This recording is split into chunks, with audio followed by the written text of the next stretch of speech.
Біз бүгін әңгіме етіп сөз қозғағалы отырған тау тұлғалы арда азамат Ибрагим Ермағанбет Сүлейменұлы, тарихы терең, исі қазаққа әйгілі киелі мекен сыр бойындағы көк майсасы жайқалған Жаңақорған ауданы Аққорған елді мекенінде 1951 жылы 1 қыркүйекте дүниеге келген. 1969 жылы киелі Түркістан қаласындағы Кеңес одағының батыры Мәншүк Мәметова атындағы жалпы орта мектепті тәмамдаған.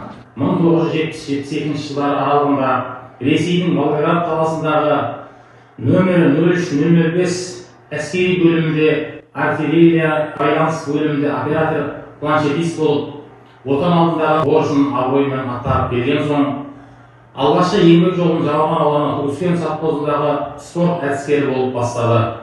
1974-70 жылдары Қызылорда қаласындағы Николай Васильевич Гоголь атындағы педагогикалық факультеттің биолог мамандығын алып, бұдан соң комсомол комитетінің хатшысы, бригадир, аға агроном, ауылдық советтің председателі, аға зоотехник, мал өсіру фирмасының техникалық бастығы қызметтерін бірінен соң бірін қалтқысыз адал атқарды.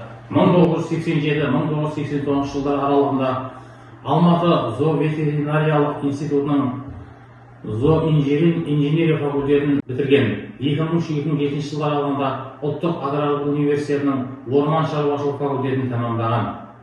Және 1993-95 жылдар аралығында Задария совхозының директоры, 1997 жылдан бастап Жаңақорған мемлекеттік мекемесі орман шаруашылығының және аң аулау, балық өсіру шаруашылықтарында бас орманшы қызметтерін абыроймен атқарып, 2014 жылы зейнеткерлікке шықты.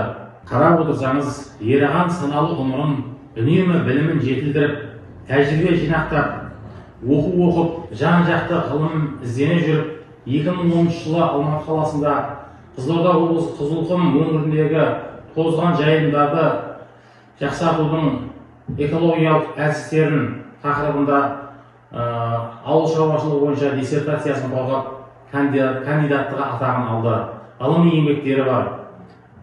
Қызмет барысында 3 рет аудандық мәслихат депутаты болып сайланды.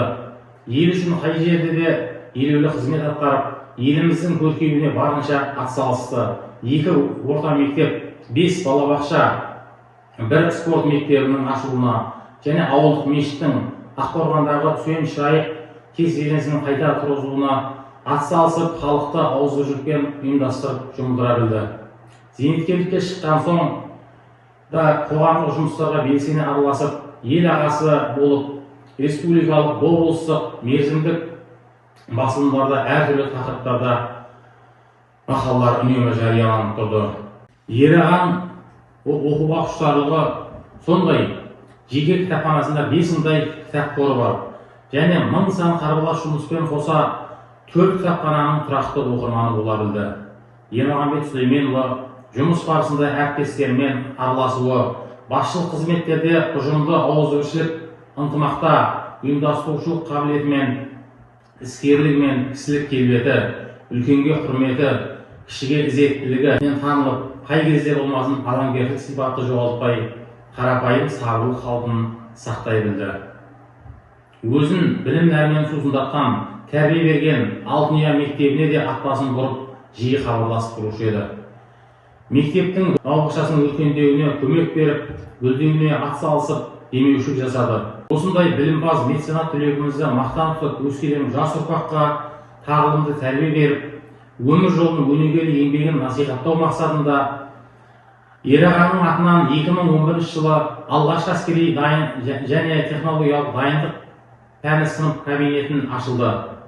Ермағанбет Сүлейменұлы, жұбайы Умарова Шәрған Шәкірқызы екеуі 2 ұл 3 қыз тәрбиелеп өсіріп, олардан немере сүйіп бүгінде тамырын тереңге жайған саялы бәйтерекке айналды. Ағамыздың жатқан жер жайлы, топырағы торқа болсын, жаны жәннатта шалқысын.